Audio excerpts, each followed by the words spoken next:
Mas eu vou começar me apresentando. E, enfim, vamos lá. Eu sou Gabriel Benchimol. Eu sou, acho que, o mais velho dos mais jovens. Tenho 39 anos. Minha primeira... Eu sou filho do Sérgio Benchimol, que foi presidente, que é um dos que está liderando, tendo a iniciativa desse projeto. Minha mãe, Sara Verônica Benchimol, também sempre ativa na sinagoga. Meu avô era quem levava meu pai à sinagoga, meu avô Rafael Benchimol. E a minha lembrança mais antiga da sinagoga é quando meu pai me levava pequeno em Yom Kippur. E meu pai me levava na hora da Neilá. Meu avô lhe dizia, a título de brincadeira, que tem alguns tipos de judeus no judaísmo. Tem um judeu que vai à sinagoga sempre, tem o judeu kippurista, que só vai em Yom Kippur, e tem o judeu neilista, que só vai na Neilá. Então a gente tem ainda os mais extremos, são os shofaristas, que só vão para escutar o toque do shofar. Então essa é uma brincadeira, a gente teve a nossa fase neilista, não é neilista, neilista. Nossa fase neilista, nossa fase shofarista. E uma coisa que marcava muito assim, a Shell, era no toque do shofar, na Neilá, a cobertura de talit. Dos mais velhos, dos pais das famílias, dos avós cobrindo as pessoas. E a Shell, ela tem uma arquitetura que é justamente que abraça. Adriana, você teve a oportunidade de ir na Shell quando esteve no Rio? Você acredita que eu morava em Botafogo e eu não fui? Aí eu vou dar para vocês duas um dever de casa, não sei se vocês já tiveram oportunidade de ver fotos da Shell. Sim. A Shell, como muitas sinagogas sefaraditas, ela é em formato de meia-lua, da letra hebraica Het. Não é como muitas ashkenazitas, que são todas as cadeiras voltadas para frente. Ela é centralizada na Bimá. E nessa forma, assim, as pessoas estão se olhando, existe uma coisa de um abraço. Nossa, que interessante. E o meu avô, assim, todo mundo reza virado para Jerusalém. Só que quando a gente escuta o Chacham, o Hazan, a gente está sentado olhado para Bimá. Esse é o costume sefaradita do qual os marroquinos fazem parte. Mas na hora da Neilá, esse abraço ele fortalece. E assim, essa é a minha primeira memória da Shell. E hoje em dia a gente vê, acho que a Gabriela entrou aqui na conversa, acho que eu não conheço, não estou associando com o nome com a pessoa, mas hoje em dia as mulheres também se cobrem, elas trazem um chales e também se cobrem hoje em dia. E hoje a gente está ficando mais velho, o Fábio, a gente de barba, eu lembro do Fábio moleque. Espera que eu acho que congelou a minha. Rafaela entrou. Rafaela entrou. Descongelou. Oi, Rafa, tudo bom? Estou me apresentando aqui. A gente está no momento de se apresentar. Oi, tudo bem? Eu estou falando da minha primeira memória da Shell, que é justamente em Yom Kippur, quando a gente chega e que as famílias se cobrem de talit. Essa é a minha primeira memória da Shell. E que hoje em dia algumas mulheres também se cobrem com chale. E que a gente era criancinha e a gente era coberto pelos nossos pais, nossos avós, daqui a pouco vai chegar a nossa vez de cobrir os próximos. Eu era pequeno e nas Selichot sempre eram os velhos que faziam as cantorias. E nos últimos Yom Kippur, Rabino Bezequim, Gabriel, vem cá, tá precisando de mais alguém para cantar. Porque alguém fez aliá e outra pessoa morreu, e outro velho morreu. Então acaba que precisa que a gente se reveze nas rezas. Então, eu me vejo entrando um pouco mais assim, nesse sentido. Eu me formei em medicina 3 semanas atrás. Minha prima vai formar daqui a pouco. Sim, daqui a pouco. Só que assim, a minha segunda graduação, eu fiz biomedicina em Israel. E como eu já tinha outra graduação, eu decidi não fazer baile de gala, eu decidi fazer uma celebração na sinagoga. Eu decidi fazer um café da manhã vou agradecer a Hashem. Eu fui o Hazan, foi um domingo de manhã, para ter foto, para as pessoas virem ter o buffet lá cozido. E foi uma ligação minha forte com a Shell, recente. E eu espero... Isso me fez vir mais para a Shell. Eu espero que eu volte mais vezes. Já falei muito, agora é a vez do Fábio que é corre falar. Se vocês quiserem perguntar alguma coisa também... Não, se você puder encaminhar as fotos para a gente, né? Porque pode ser interessante. Claro. Eu tirei as fotos agora desse evento agora. Umas fotos minhas na Bimá de Thalita ficaram bem bacanas. E eu lembro do Rabino Onijar na sinagoga. Agora, a voz do Rabino Benzaquem, ele como Hazan, ele como o sotaque dele de Tanger, a voz dos Hazanim, isso é uma coisa que é uma preciosidade, que eu acho que a gente que pode escutar esse sotaque, esse tom certo das melodias, porque a Shell, eu acho que ela é muito sensorial. Assim, a Rafa e o Fábio, eu acho que pegaram a época que tinha aqueles jantares de Shabbat toda sexta-feira, com aquela comilança toda, todas aquelas mesas. E então a gente tinha os sabores, as saladas marroquinas, as melodias e os abraços e os... Tinha uma época que tinha um carpete que eu ficava espirrando, mas assim, os aromas da sinagoga. É uma experiência multissensorial e são as nossas famílias, sabe? Eu sou Gabriel Ben-Shimol, a Rafa é a Rafaela Serruia, só que a bisavó dela era irmã da minha avó. Então a gente se chama de primo. E uma ou outra, volta 3, 4 gerações, vai ter alguém que é primo de alguém. Então são vários vínculos, são sentidos, é memória, e é saber que a gente é parte de um povo que veio ao Brasil, que migrou do Marrocos para cá. Aí vocês são as historiadoras, né? Quando Dom Pedro autorizou a liberdade religiosa, eu vi isso no Museu Judaico de São Paulo, que a parte da imigração do Marrocos veio quando teve a liberdade religiosa, e veio para o norte, veio para o Rio, que era a capital. E a Shell está aí nesses 150 anos. Pronto, já falei demais, agora eu vou fechar o microfone. Não, pode... Vocês têm tempo para contar, para conversar. Acho que é ótimo.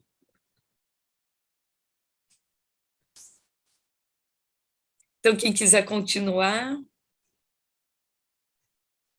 Queria até dizer que eu estou feliz de ver as mulheres, né? Porque a gente conversou com algumas mulheres né, das outras gerações e tudo mais, mas eu acho que, nossa, ver todos vocês aqui, né? Mas acho que principalmente, né, duas mulheres jovens é muito legal também, né? Para também entender um pouco a visão, né, de vocês, enfim, de todos vocês, né? Mas eu quero dizer que é uma oportunidade também a gente, né, tá com as meninas, as jovens mulheres, né? Mas quem quiser falar, contar um pouco, assim, tipo, se apresentar, né, e contar um pouco das suas lembranças, experiências e também a perspectivas para o futuro, né? Como vocês veem tudo isso. Bom, eu posso falar um pouquinho. Meu nome é Fábio.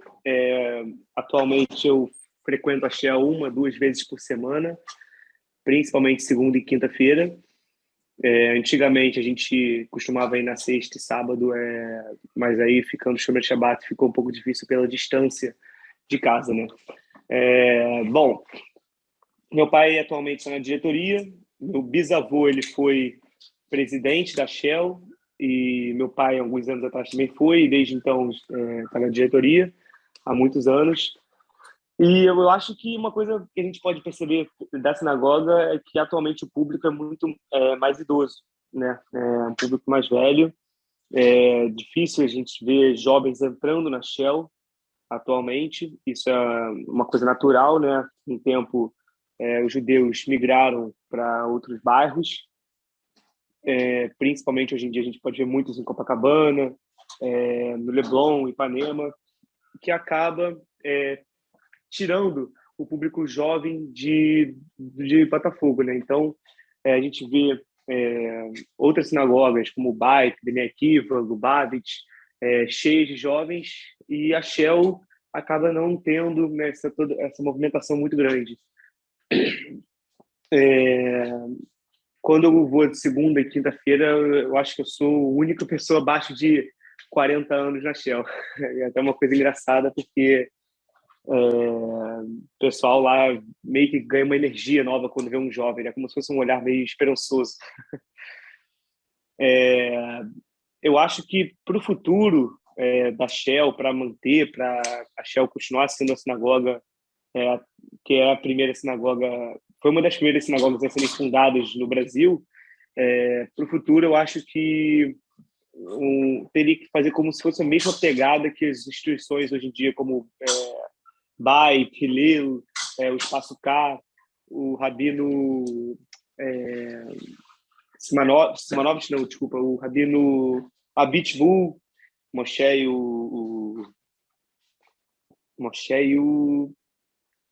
esqueci agora o nome dele, enfim, Gabriel. Não, Gabriel é o pai. Moshe e... Caraca. Bom, enfim, mesma pegada que eles têm, né? Trazer jovens para dentro. Mendy, isso.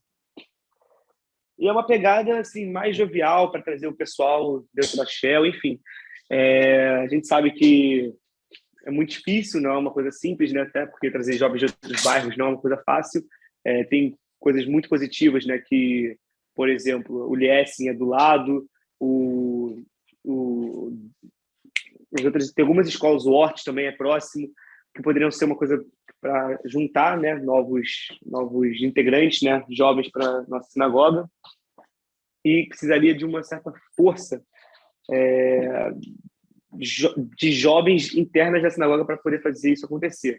Claro, tem que ser pessoas dedicadas sempre, full time, né, e também pessoas que tenham tempo para poder, né, fazer isso.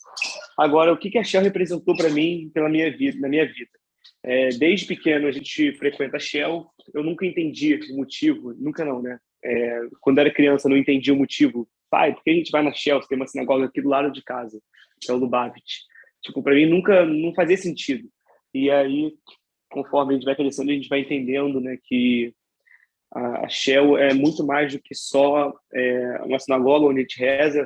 Eu costumo dizer que as instituições têm dois tipos. Aquela que é feita por um objetivo, tipo, um objetivo X, e tem aquela instituição que ela tem uma alma por trás. A Shell é uma instituição que tem uma alma por trás. Aquela que, como o Gabriel falou, que abraça os integrantes, que cada um que está ali dentro não é um número, né? Acaba sendo uma pessoa que a gente conhece da vida dela, acaba todo mundo se conhecendo. Sempre que eu chego, eu vejo e cumprimento todo mundo, a gente sabe os nomes, né, de cada pessoa, então eu acho bem interessante a gente poder chegar num local e se sentir realmente como uma família. Não sei o que mais que eu não sei mais o que falar. Alguém mais? Eu ia só perguntar, quantos anos você tem e que formação, só para a gente colocar aqui, entender um pouco das gerações, né, das idades. Eu tenho 22 anos, pode botar 23, que eu vou fazer daqui a, sei lá, um mês. 23 anos, eu estou me formando agora em administração na PUC. Precisa de mais alguma coisa? Trabalho, não sei. Se você quiser falar. Não precisa, tá bom. Pode ser só isso mesmo. Deixa só.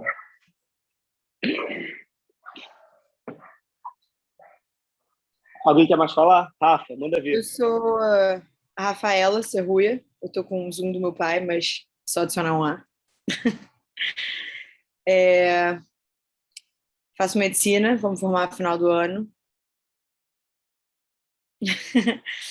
E queria complementar o que o Fábio falou, que, na verdade, a minha memória é mais antiga, assim, da Shell, do Fábio e do Gabriel, na verdade. Também é do Talit, na minha cabeça, tipo, em Yom Kippur, na verdade, eu não me lembro se você falou acho que também foi Yom Kippur, né? Que, para mim, tipo, um dos momentos mais especiais é o shofar tocando, tipo, no caso, a gente não tem talit, né? Mas a gente põe um chale na cabeça.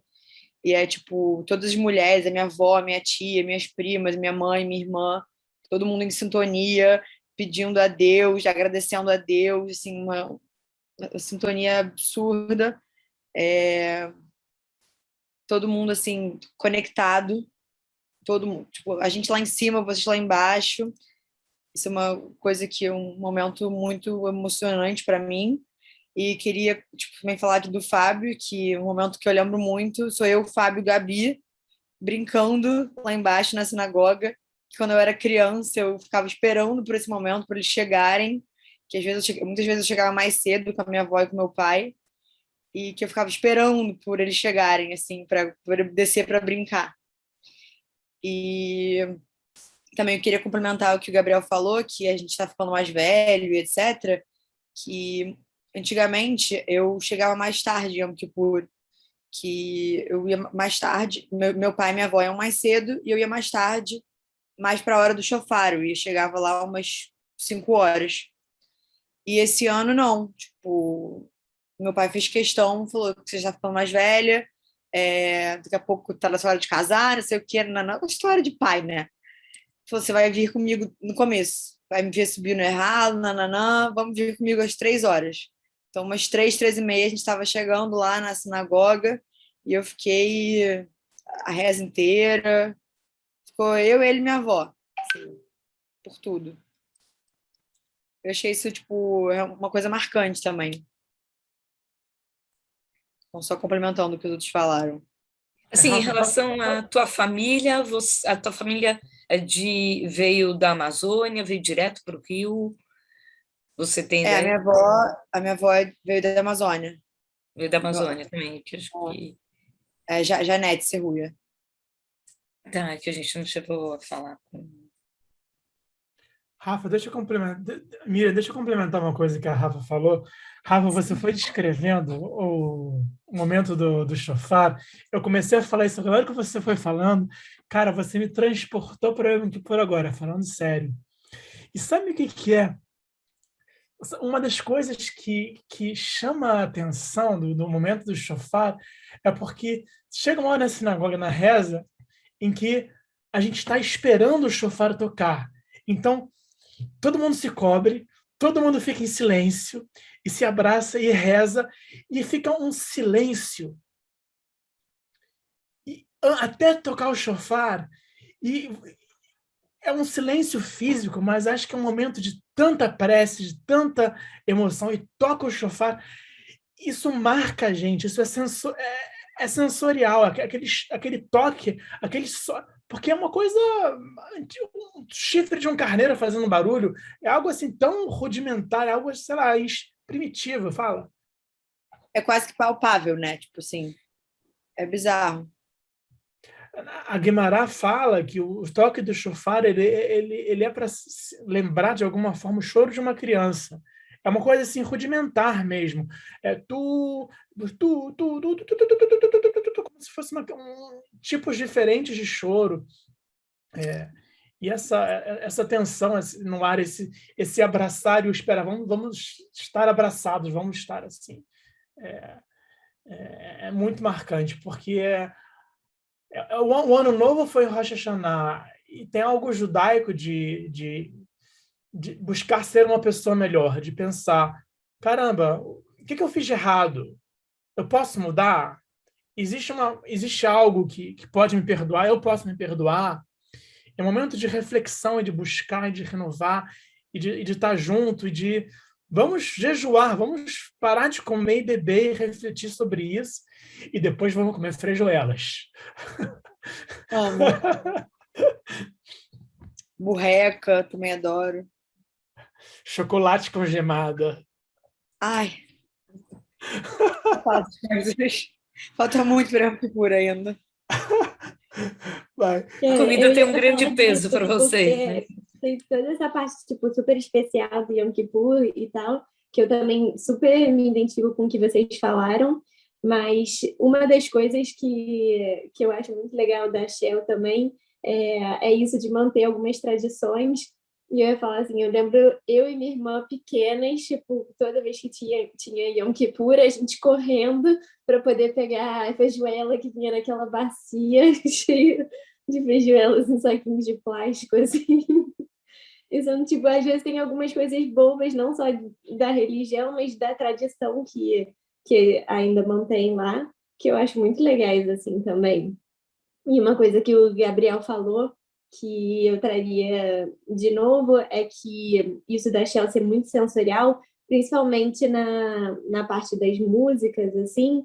Eu me sinto muito em casa da forma em que, como cantam as músicas, que, tipo, eu vou em outra sinagoga e eu ouço cantando, rezando a mesma reza, mas eu não me sinto tão em casa quanto ouvindo na Shell. Assim, eu realmente não tenho frequentado muito a sinagoga e tal, mas em todos esses momentos que eu vou, eu sinto muito assim, de me identificar. Vida tá corrida, né, Gabi? Uhum. A medicina aí, nada a ver. Qual a idade de vocês, da Rafaela e da Gabriela? 23. As duas têm 23. Uhum. E você está na faculdade ainda, Gabriela? Sim, também faço medicina, Também faz medicina. mas um Tradição pouquinho da mais Shell. longe de me formar. E assim, acho que o Gabriel falou um pouquinho, o Fábio também, mas como vocês veem o futuro da Shell com os jovens? Qual a perspectiva que vocês têm? Como que vocês imaginam tocando a Shell daqui para frente? Na medida que o pai de vocês, a mãe de vocês deixam tanto de participar ou continuam, mas a importância dos jovens, como que vocês podem dar uma continuidade? Se é que vocês pensam nisso ou não, né?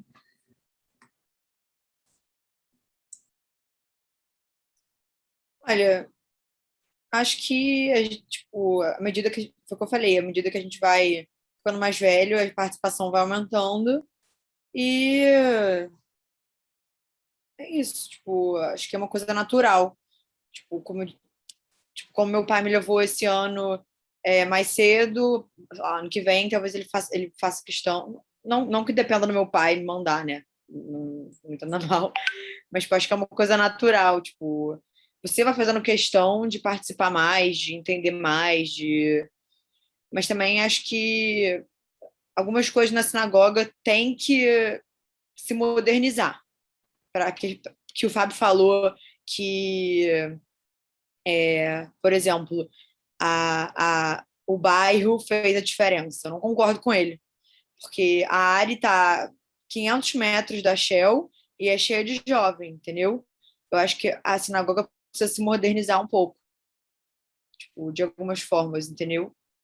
Tipo, eu amo a Shell, mas é porque eu sou da Shell desde pequena. Tipo, foi o que a Gabi falou também.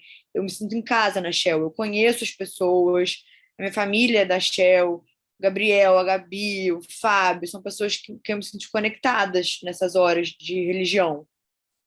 Mas tem algumas coisas na Shell que estão para trás.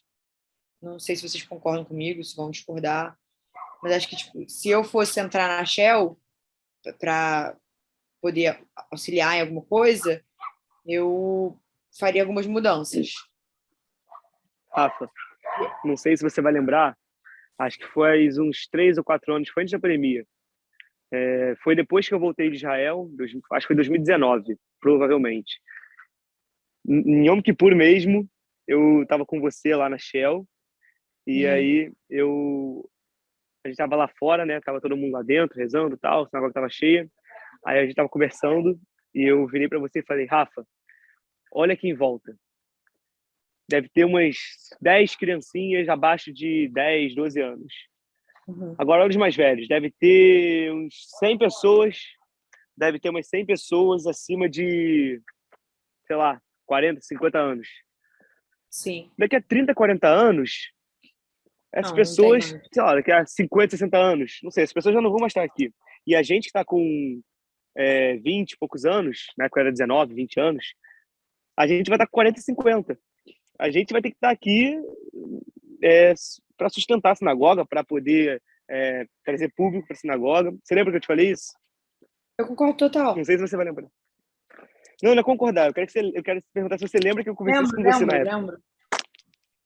E aí, foi uma situação que eu lembro isso até hoje, porque, assim, quando eu vou na Shell, falo tanto na segunda, ou na quinta, ou no, sei lá, em outros dias, que normalmente são os dias que eu frequento, ou quando tem algum evento especial, eu penso muito nisso.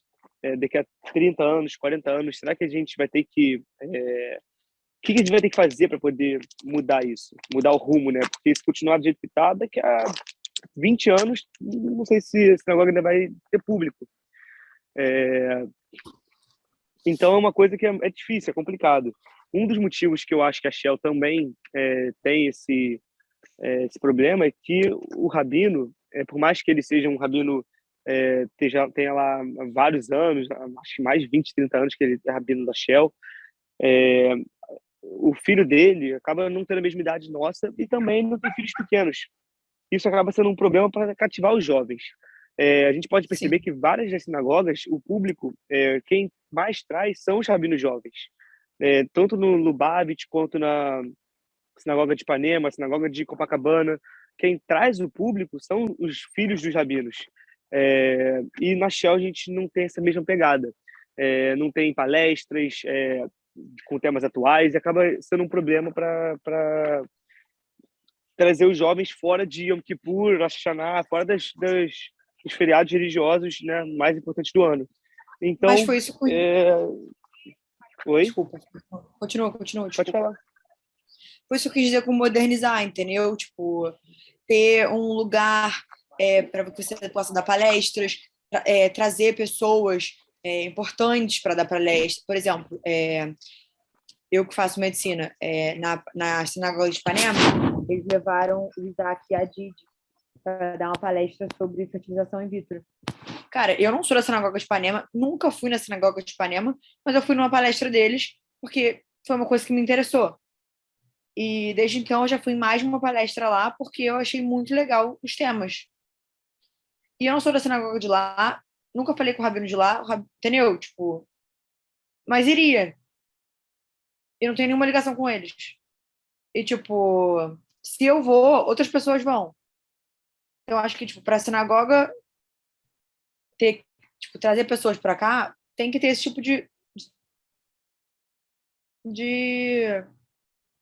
tecnologia. Não é tecnologia, mas, enfim, vocês entenderam. Abordagem, perfeito. E não só isso, outras coisas também, mas é só uma ideia, tipo... Pô, se a gente sair desse grupo, desse projeto, sabe, com ideias, com tentativas de fazer algo, poxa, vai ser um super ultra ganho. Vai ser algo assim, poxa, mais do que um capítulo num livro, poxa, vai ser, quem sabe aqui está nascendo uma semente de alguma coisa. Fábio, o seu pai está ligado na Fierj, não está? De alguma forma? Meu pai ele é presidente da Câmara de Comércio de Israel e eu estou como conselheiro da Fierj atualmente. Vai ter agora novas eleições daqui a alguns meses e aí vamos ver, né, se eu vou voltar ou não vou para conselheiro. Eu perguntei pelo seguinte, porque esse assunto que a gente está falando sobre ele na Shell, de modernizar uma sinagoga, de trazer os jovens, é algo que a gente está vendo aqui na Shell, mas eu imagino que em outras sinagogas, em outras instituições judaicas, se passe pelo mesmo dilema, tanto no Rio quanto em São Paulo. Existem questões inerentes a ser judeu e a morar fora de Israel. E deixa eu precisar entrar, né? Acho que não é um pouco aqui. Eu acho que são desafios inerentes. E nós, como membros da Shell, também de uma entidade judaica, jovens adultos, temos também esses desafios. Cabe a nós, o que a gente vai fazer em relação a isso? Vamos ver quais soluções as outras entidades têm, que nem você falou muito bem, Rafa, vamos ver palestras modernas, que nem Fábio falou, vamos ver parcerias com outras entidades locais, ver quais são as alternativas que funcionam, vamos inovar e ter ideias novas, criatividades novas, vamos ver o que a gente pode fazer, vamos ver onde a gente consegue ir dentro da instituição encontrar flexibilidade, sem romper paradigmas, sem gerar rupturas, encontrar meios termos, enfim. Mas queria colocar essas reflexões aqui, dizendo que também... mas eu queria voltar uma coisa da experiência, que a Shell ela é única, no sentido de sermos uma comunidade marroquina, que é algo muito específico. Eu não sei, Gabi, Fábio, Rafa, quando eu pergunto para vocês assim, você é o quê? Ashkenazi ou Sefaradi? A gente fala só Sefaradi, mas a gente é mais do que Sefaradi, a gente é marroquino. Eu acho que pelo menos, eu sinto uma coisa assim, porque quando eu estava lá em Israel, eu morei em Israel 10 anos.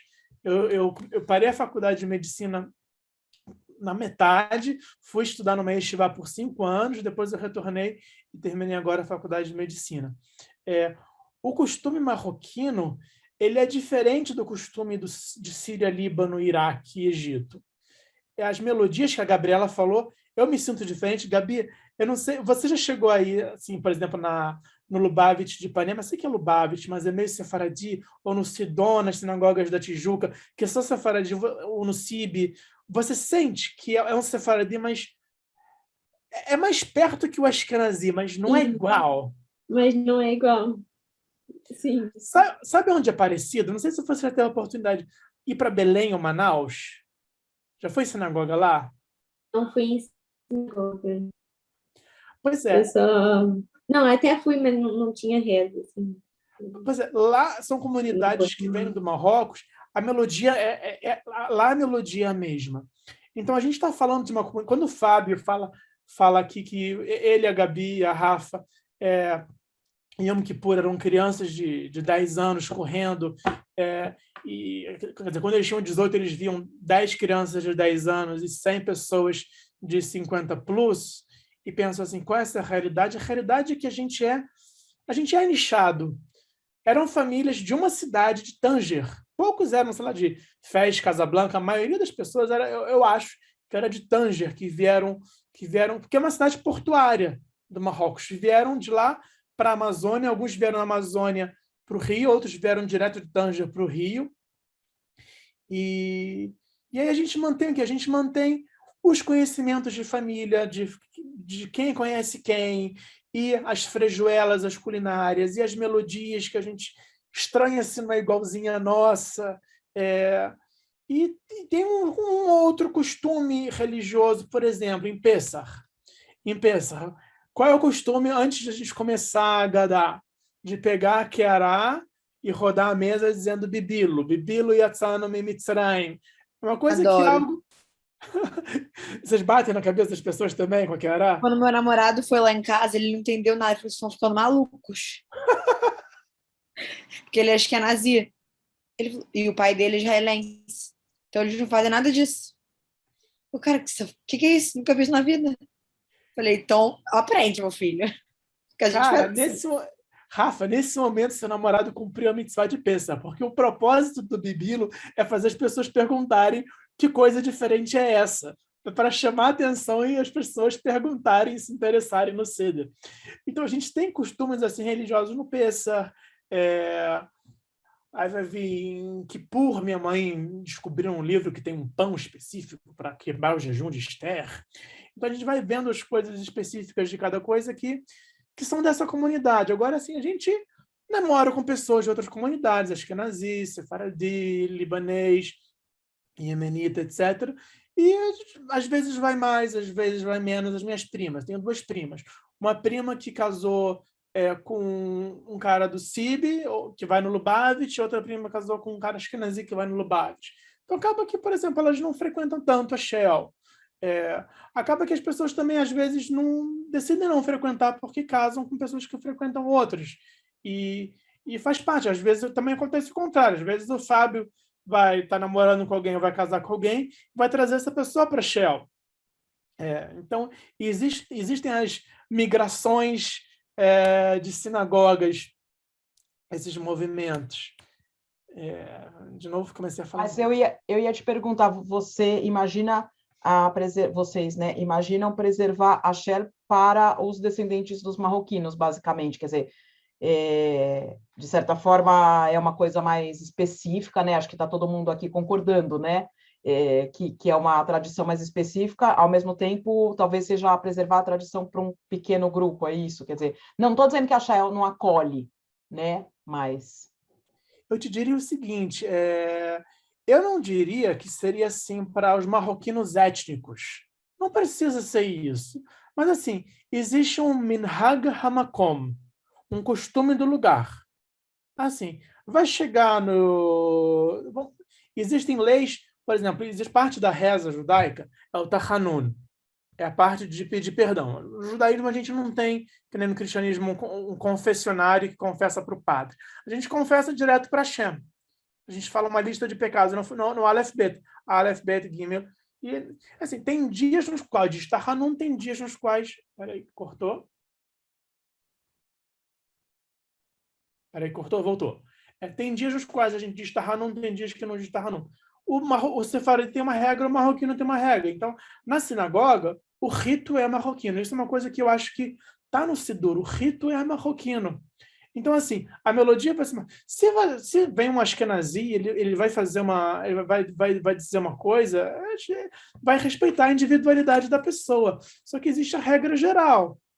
É assim, eu rezei na minha yeshiva. O meu chefe da minha yeshiva, ele era sefaradi. E ele queria que a coisa fosse eclética.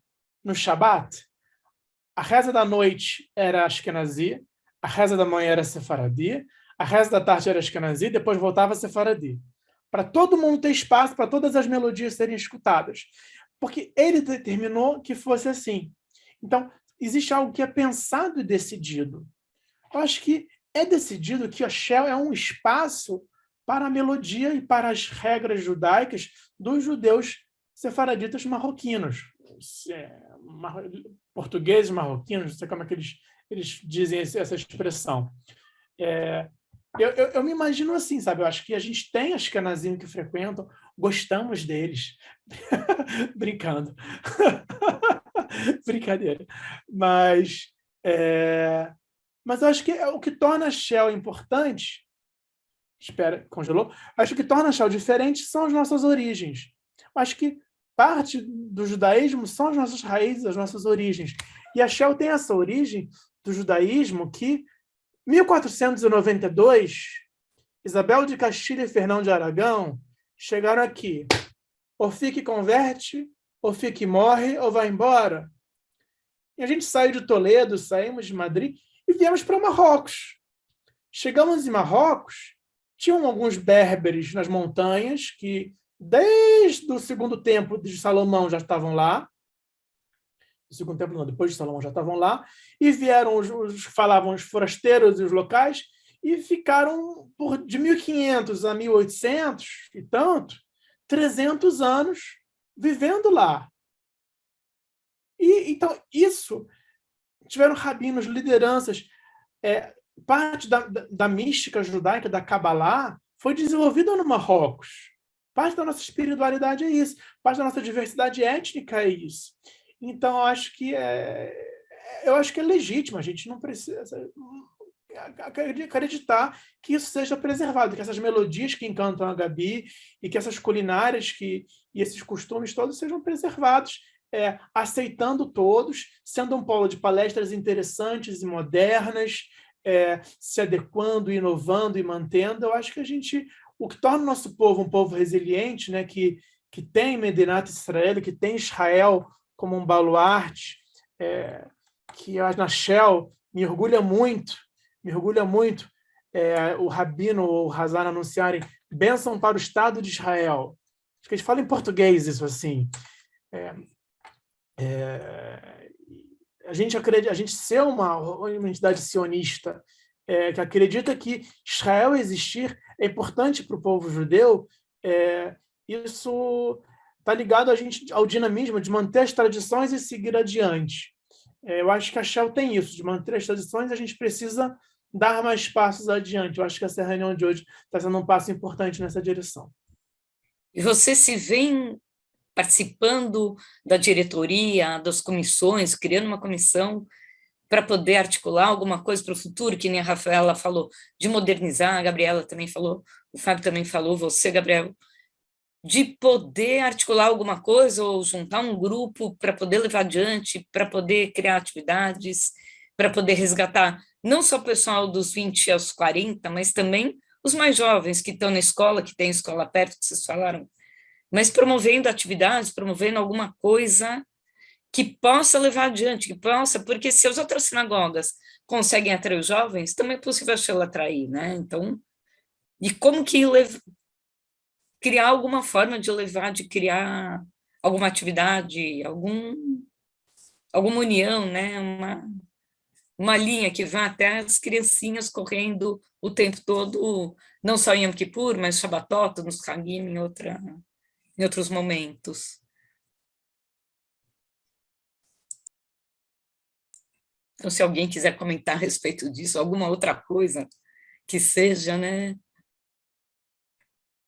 Como que você se vê fazendo ou não? Fala assim, de repente, olha, não é por aí, a comunidade, os mais velhos vão criar essas atividades, mas, sei lá, uma dúvida, né?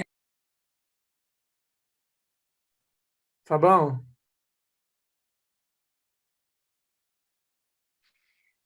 Então, sendo realista, a gente precisa de jovens focados no trabalho comunitário interno na Shell. Porque, assim, falar, por exemplo, eu sou um dos poucos jovens que frequenta, assim, semanalmente. Sendo realista, falar para eu chegar e cativar todo mundo para ir na Shell, frequentar, desenvolver, não vai acontecer no longo prazo. A gente precisa de pessoas que estejam lá dentro com essa função. Agora, é difícil você conseguir um jovem que tenha todo esse fogo para conseguir trazer os jovens para dentro, para desenvolver eventos, para poder pegar patrocínio. É um trabalho muito difícil. Eu falo isso porque no BAI, eu frequentei o BAI durante 2 anos quase inteiros. E eu era amigo das pessoas que faziam isso lá dentro. O BAI começou com 3 pessoas, foi o Rabino Benjamin, com o André e o Mozart. Foi crescendo, eles foram contratando, e os jovens hoje em dia, eles fazem parte da equipe do BAI.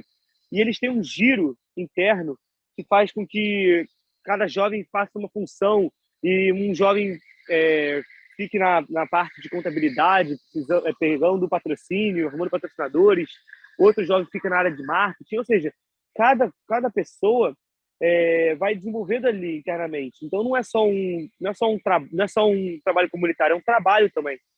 E é orgânico, porque eu falo que tem jovens que vão no BAI, como no Espaço K, como em outras instituições também, por causa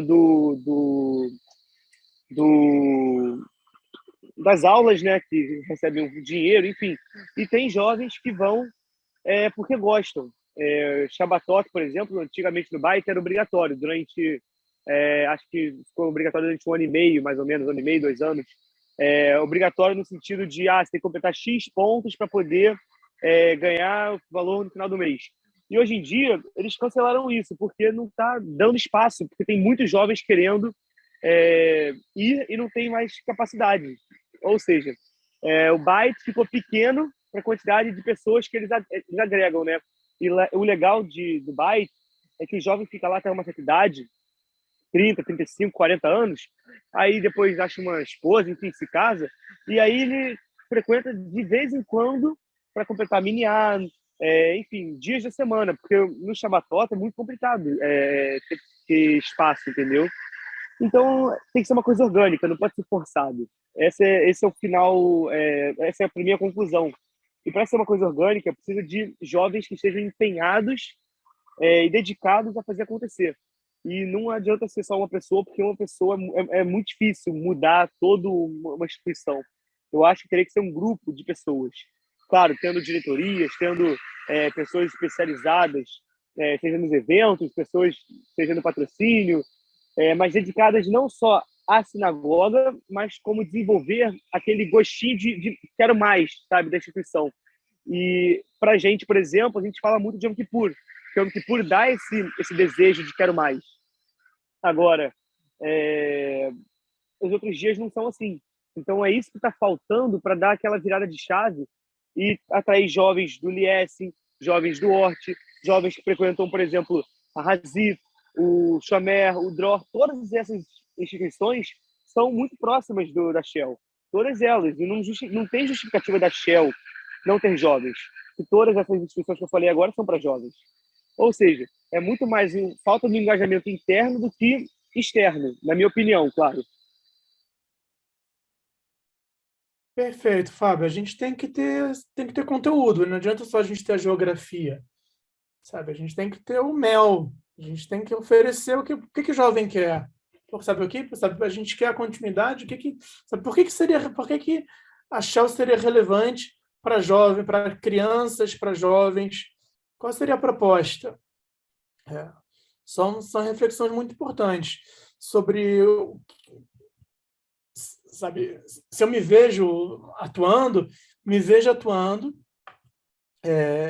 acaba que a gente tem as questões da vida, né? Acabei de me formar, acabei de entrar acompanhando o serviço oftalmológico da minha família.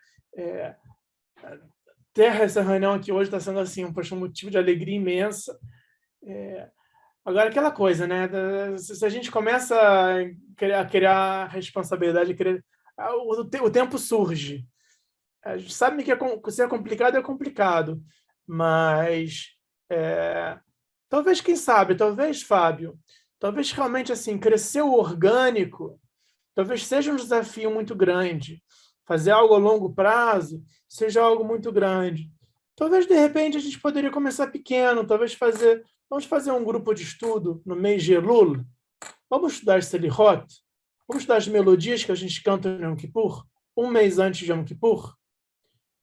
Vamos treinar, a gente vai cantar aquilo emociona a gente, aquelas melodias. Vamos parar, sei lá, por 4 semanas, uma vez por semana, vamos estudar o significado daquilo, vamos treinar aquela melodia, vamos verbalizar isso. Uma proposta, a gente está agora em Tammuz. Tammuz, Av, Elul. Tem 1 mês e meio, 2 meses para começar o mês de Elul. Faria sentido para vocês isso assim? Por 4 semanas antes de Yom Kippur, um encontro presencial, online. Claro que presencial aí na Shell é mais legal. A gente pegar o Sidur ali na mão. Olha, Paz de Natal. Essa melodia daqui significa isso. Vamos treinar. Vamos cantar essa melodia aí. Uma sugestão, porque quando eu comecei a me aproximar na Shell, eu me aproximei no mês de Elul. Eu estava querendo rezar, eu estava com necessidade de rezar. Às vezes você precisa, você quer pedir, você quer agradecer. E era no mês de Elul, e a gente canta por 1 mês, antes de Shacharit, antes da reza da manhã, as melodias das Selihot de Yom Kippur. Voltou. A gente canta as melodias das Selihot de Yom Kippur. Então, eu não sabia rezar tudo, mas eu sabia rezar as melodias que a gente repete o dia inteiro do jejum. Talvez conecte algumas pessoas. É uma ideia. Fábio, faz sentido? Devaneio demais? Ensina algumas receitas, chama os jovens para ensinar as receitas, as coisas que vocês tanto gostam, aí também pode ser interessante. Achei interessante. A questão é que eu não sei quem você vai chamar com isso, né? Tipo, é um pessoal mais religioso, né? Tipo, não é um público tão aberto. Ok, realmente, não é um tema geral, é um tema assim. Já que a ideia era, já que você vem para Shell Yom Kippur, mas assim, para você se preparar. Mas olha só, mas é uma coisa que é a primeira ideia. Acho que tudo bem ser um pouco mais específico, e na próxima você faz um público mais amplificado. Você não precisa fazer uma coisa, entendeu? Vão ser vários momentos, eventos, né? Então não precisa ser todos iguais. Acho até legal. Por exemplo, assim, preparatório para Yom Kippur, um dia da reza, um dia da comida. Ensina a comida que vocês distribuem depois. Um dia a gente fala dos benefícios médicos do jejum. Glucagon atuando. Eu super acho que a gente tem que trazer alguma coisa de medicina para a sinagoga. Fazer um dia de exame, triagem de pressão arterial. Pega uns estudantes de medicina interna. Quê? Você chama triagem de pressão arterial, você chama dos velhos.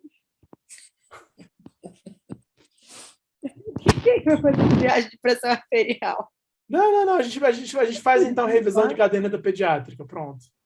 Tá bom, pode ser. Mas lá, está surgindo um monte de ideias.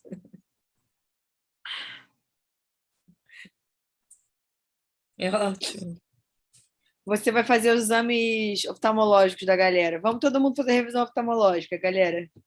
Free of Vamos lá. charge. Então, 3 encontros. Um para falar de reza, um para falar dos efeitos, como a saúde, o jejum é bom para a saúde, e falar das comidas. Pronto, 3 encontros. Sugestão. Se a diretoria já quiser, não queria. quiser. Agora, curiosidade, vocês falam Raquitia? Só as palavras erradas. O que não deve. A gente gosta de um marleado, né?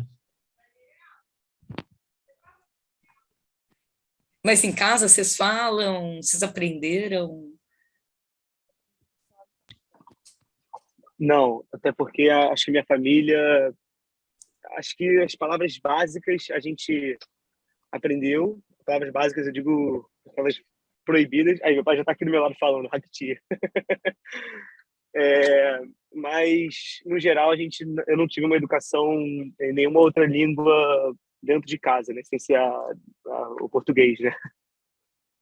Não. Para mim, a Raquitia o básico é Sarren Soter. Esse é o básico de Raquitia. É o homem doido.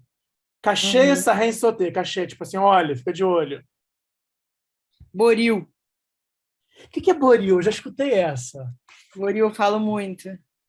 É tipo chato. Boril. Boril eu falo muito, falo todo dia. Eu jogava carta, Rafaela, com a tua bisavó, Santinha, e ela me ensinou a ralampear. Ralampear é tipo roubar. É roubar, exatamente. Ela me ensinava a ralampear ela com a cara dela de Sotar é Santinha, tipo doido. escondendo as cartas. Sotar é doido. Rondon é bumbum. Rondon, Eu sei safão várias é palavras. peido. A minha avó fala. Eu pego algumas palavras soltas, assim. Safoneou? Safoneou, sotopum. Cara, tô me sentindo no jantar com meus avós.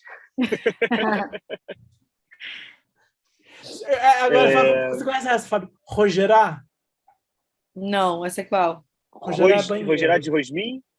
Rosmin. O que é rosmin? O que se chama de rosmin? Rosmin é tipo coisa meio ruim. É meio rosmin, é meio ruim. Ótios. E o que você acha que é Rosmin? Ótios, você conhece essa? Ótios. Não, é o quê? De dinheiro? Ótios é dinheiro. Assim a gente aprende. Rosmin é uma coisa meio ruinzinha, meio furreca.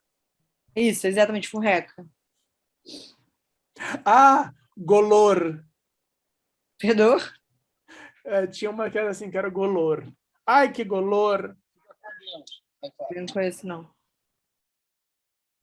Tem uma que fala quando uma moça muito bonita é uma endiamantada. Mejorado 120. Mejorado? Tipo assim, desejo que você viva até os 120 anos. Sim. Serás malas. Fábio, sua vez. Complementa aí com os palavrões.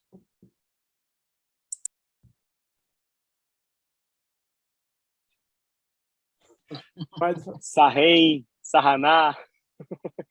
Sarren, Sarrená. Sarrenita. Sarranita. Isso aí. O que mais, pai? Me ajuda aí.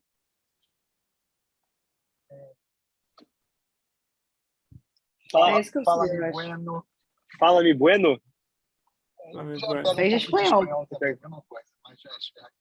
Raquitia, isso aí? Raquitia. Várias coisas você tem. Veio do Raquitia, aí foi pro espanhol. Veio do Raquitia. Não, mas o clássico é o rondonzão. Maúto, Feio grana. uma ronda com Renan.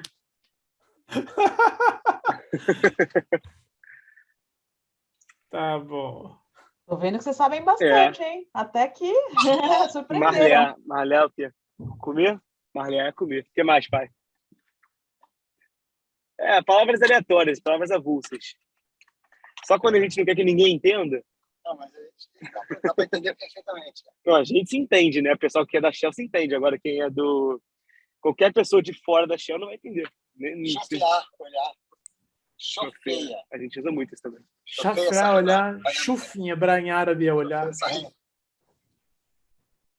Chafear. Vocês gostariam de dá pra acrescentar mudar mais isso. alguma coisa? Mas tem dicionário interactivo. Oi, desculpa.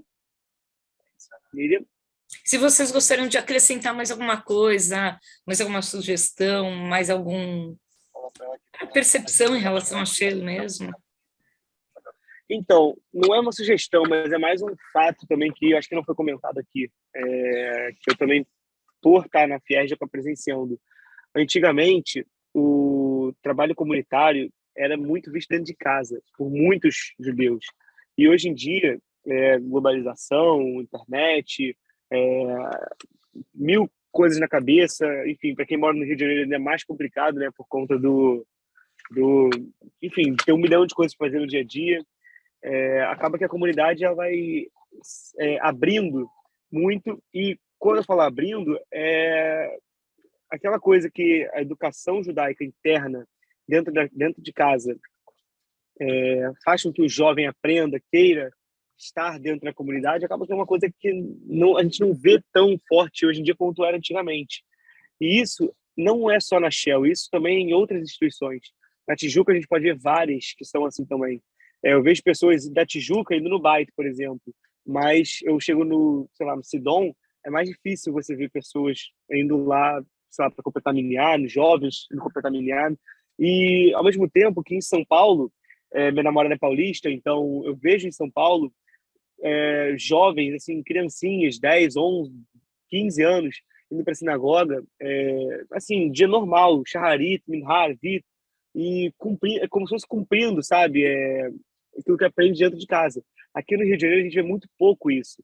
E então, o pequeno grupo religioso que mora no Rio acaba sendo muito precisando ficar unido para poder garantir que tenha minyan no dia a dia, né? Tanto na sinagoga quanto, enfim, se precisar fazer alguma reza específica, Kadish.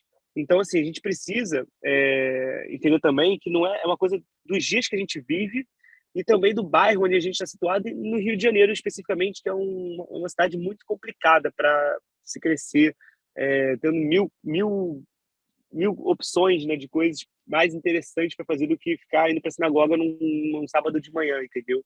Você pode ir na praia, você pode ir no clube, você pode fazer uma trilha, você pode, sei lá, viajar para Teresópolis, mas não, tem o jovem indo lá sábado de manhã na sinagoga. Então acaba sendo um pouco complicado a gente falar que o Rio de, a Shell está só vazia, mas a gente pode ver isso no Rio de Janeiro inteiro.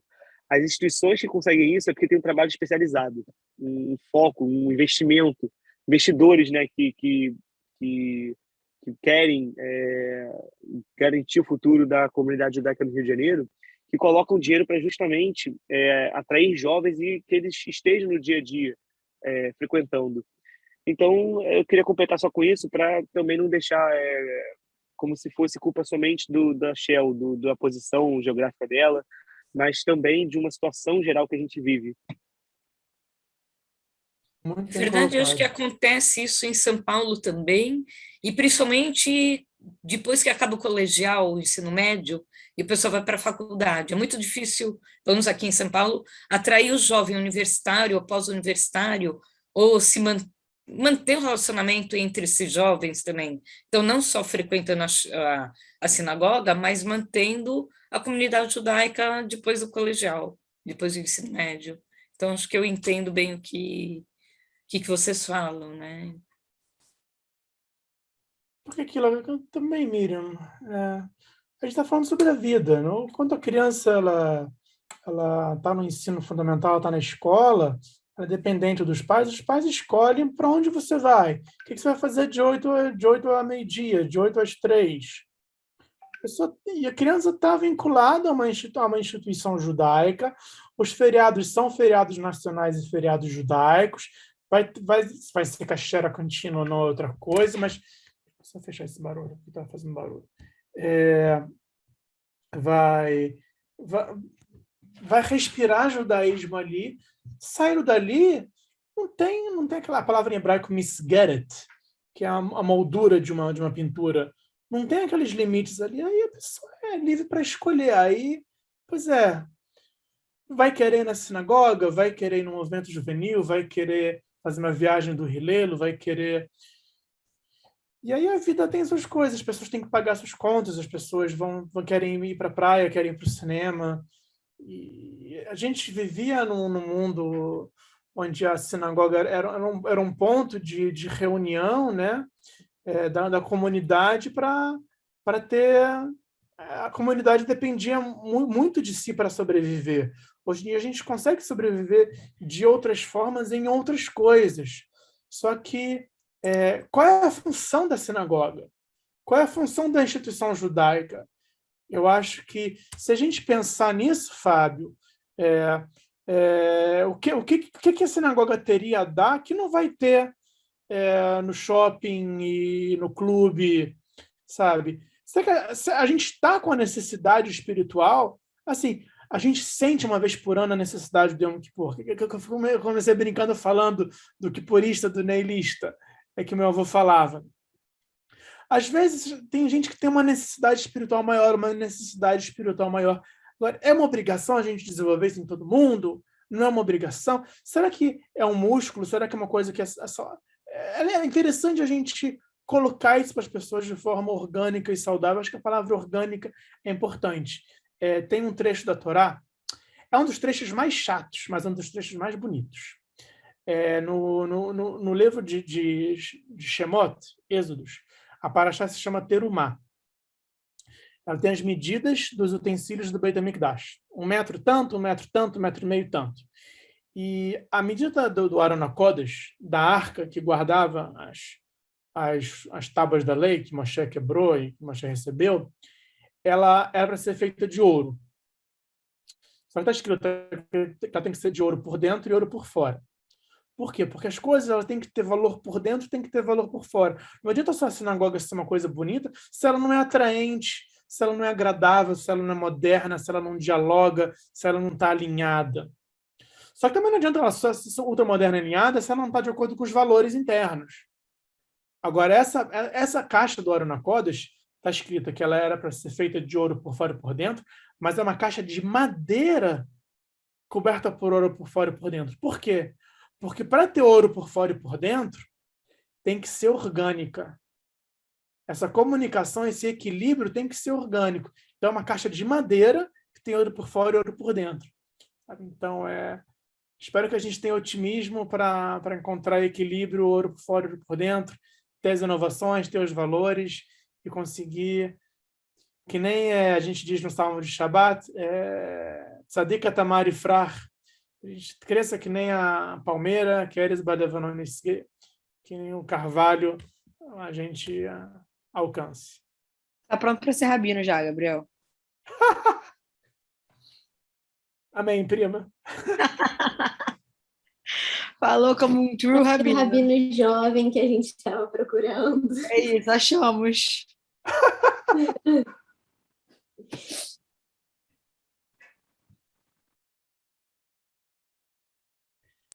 Mas realmente a gente precisa ter motivos de alegria para ir para a sinagoga. Porque, infelizmente, muitas vezes a pessoa...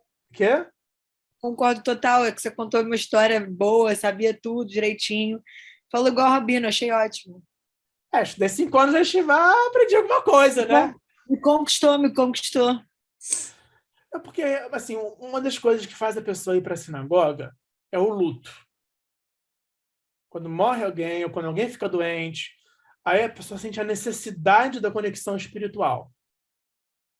Eu tinha uma amiga do Liesen que ela falava: Gabriel, eu não vou para a sinagoga para pedir, só vou para agradecer. Ela tinha uma relação, a menina com a relação dela com Deus, ela tinha vergonha de pedir, ela só queria... Mas, enfim, é humano a gente ter necessidade, a gente ter sofrimento e a gente buscar resposta, buscar apoio em Hashem, que é algo maior e algo que é o Deus dos nossos pais. Nossas mães acendiam vela de Shabbat, aquele momento especial, nossos pais faziam Kiddush, um momento especial, o Amotzi, Adonai Melech, Adonai Melech, Adonai Mloch Leolam Vaed, isso é coisa marroquina também, e mergulhar assim no sal 3 vezes. Mas encontrar um motivo, porque na Yeshiva aprende, não sei se o Fábio deve ter escutado isso no Bait, tem 2 formas da gente servir a Deus. Uma forma por temor, com medo do castigo, fiz uma coisa errada, será que Deus vai me perdoar esse pecado, essa coisa errada que eu fiz? Seja porque está escrito na Bíblia, seja porque eu tenho autoconsciência de que fiz uma merda, de que magoei alguém, de que fiz algo que não é ético. Então, tem a forma de servir a Deus por temor e tem a forma de servir a Deus por amor. Eu quero fazer o bem, eu quero difundir luz, eu quero ver as pessoas mais felizes. Então, seria legal, sabe, a gente não só querer, vamos segurar os jovens antes que eles se assimilem e desapareçam, sabe, sem esse... Peraí, cortou. Vamos segurar os jovens com medo de que se assimilem e desapareçam, sabe? Esse medo. Então, tá, vamos fazer uma coisa positiva, vamos fazer algo legal, vamos fazer algo que seja, que seja, como o Fábio falou, orgânico, que dê vontade. Mas o que é isso? Não tem resposta. Talvez seja por aí. Talvez seja as pessoas terem esse ânimo, esse fogo, essa vontade. Tá bom, quero ir, eu quero escutar porque é algo legal. Encontrar essa equação, essa equação seria algo que manteria. Não é uma coisa de... Quando é por obrigação, é chato. Quando não, eu tô mais velho, eu quero chegar mais cedo no Yom Kippur. Porque faz mais sentido para mim. Quando é espontâneo, é outra coisa. É outra coisa.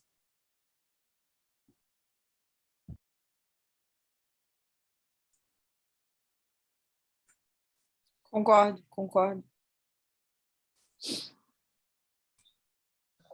Eu tô achando a Gabi muito quietinha.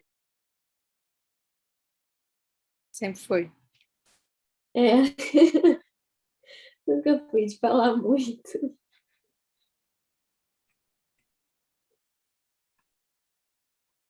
Qualidade não é quantidade, o Fábio.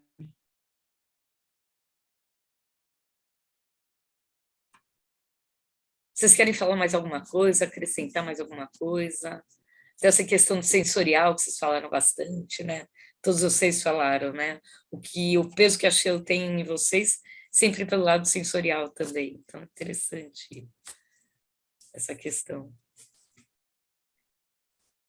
Mas não sei se vocês não tiverem mais nada para falar, ou se vocês quiserem complementar, ou se vocês quiserem escrever para a gente, mandar fotos também, né? Por conta desse projeto, acho que não ficou... Acho que a Rafaela, a Gabriela entraram depois, a gente está envolvido no projeto da União Israelita Milut Hasadim, os 150 anos de atos de bondade, que vai se transformar num livro, talvez em exposição, talvez projetos futuros a mais, né, do que isso. E que nem a Adriana falou, eu e a Adriana, a gente está trabalhando muito em questão ligada à migração judaica. Eu sou arquiteta de formação, tenho uma pesquisa sobre as sinagogas de São Paulo, nós somos de São Paulo. A Adriana é economista, ela trabalha no Memorial da Imigração Judaica, então está super envolvida, sempre fez parte do Museu Judaico também, como voluntária, então é mais nesse sentido que a gente vem atuando. Então, qualquer coisa, se vocês quiserem escrever também para a gente pelo WhatsApp, se quiser escrever por... Uma última coisinha.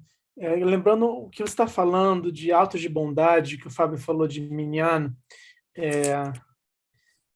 desde que eu frequento a Shell, não sei se ainda funciona isso, se funciona, em que nível que funciona.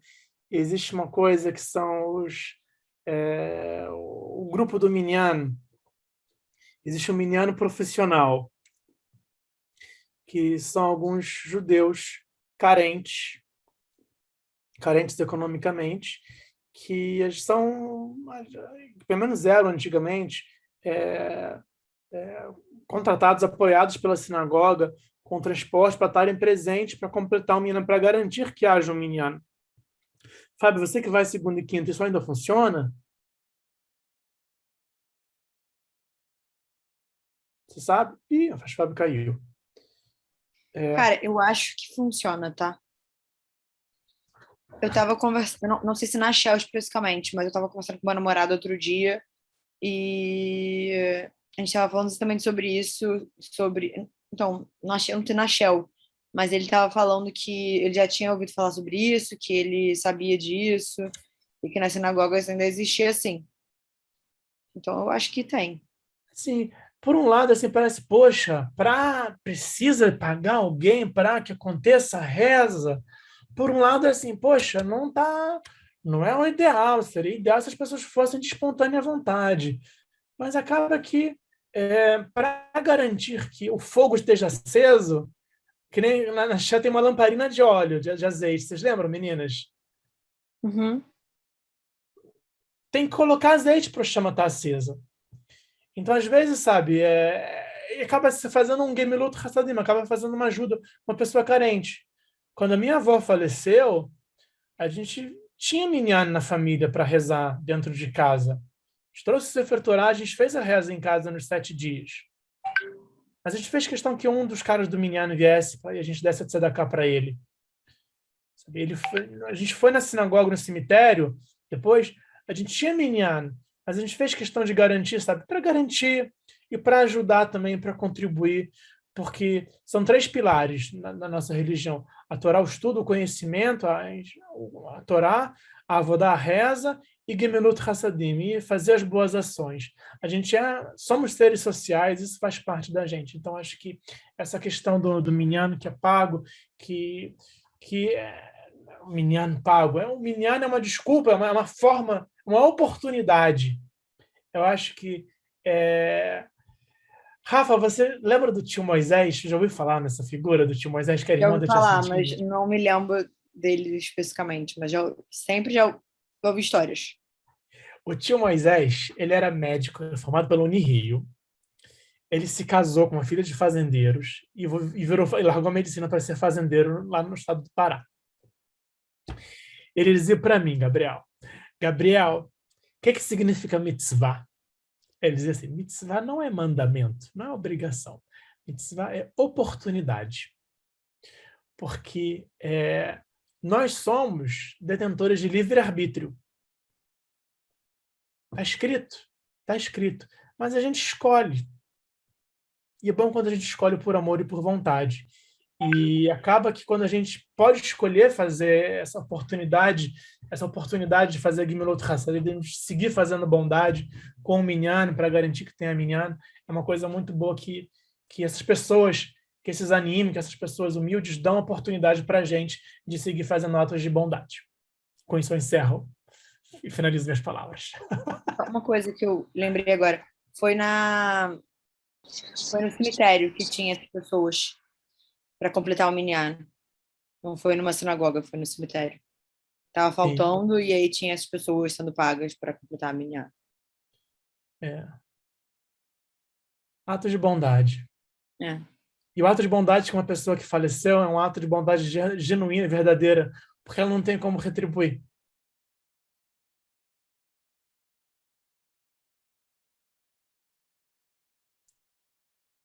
Fabão perdeu o discurso da Gabriela. Ela brilhou agora, se perdeu. Pô, cara, tô no meio da estrada, caiu, foi sem sinal aqui. Repete aí. Repete aí, Gabi. Não, Fábio, agora já era. Perdeu, tá perdido. Agora... Essas coisas não se falam 2 vezes. Tá, eu falei no nome do meu tio-avô e tio-bisavô da Rafa, que a tradução de mitzvah não é mandamento, obrigação, que é oportunidade, porque nós temos livre-arbítrio para escolher e que a gente siga na Shell, escolhendo fazer bons atos de caridade, boas ações. Muito bonito.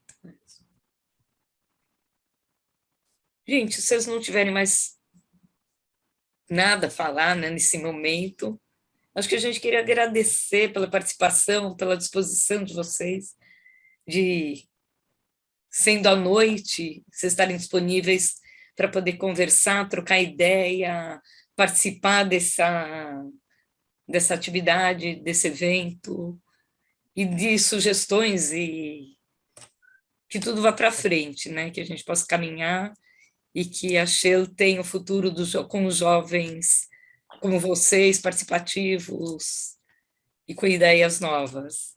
Então... Amém. E a última coisa que eu vou falar, Fábio, Gabi, Rafa, vamos a partir desse grupo do do livro, vamos criar um grupo para a gente trocar ideias e fazer alguma coisa. Vocês topam? Com certeza. Top. Vamos sim. Eu queria Beleza, a gente parabenizar vocês. Diretoria jovem agora da Shell. É ótimo. E foi, André? Adriana? Não, eu queria parabenizar vocês pelo protagonismo, muito legal, de verdade. A gente não sabia muito como é que ia ser, né, esse papo com vocês e tal, né, e eu, pelo menos, da minha parte, estou bem surpresa, assim, com o protagonismo mesmo, que eu acho que é muito, muito legal. Parabéns aí, tomara que dê tudo certo e o que a gente puder ajudar, estamos por aqui. Obrigada. Obrigado, gente. Obrigado Vem com a pela gente. atenção. Parabéns pelo trabalho de vocês e por estarem propiciando isso. Uma boa noite a Obrigada, todos. gente. Tchau, Boa tchau, noite. boa noite. Obrigada. Tchau. Boa noite, valeu, gente.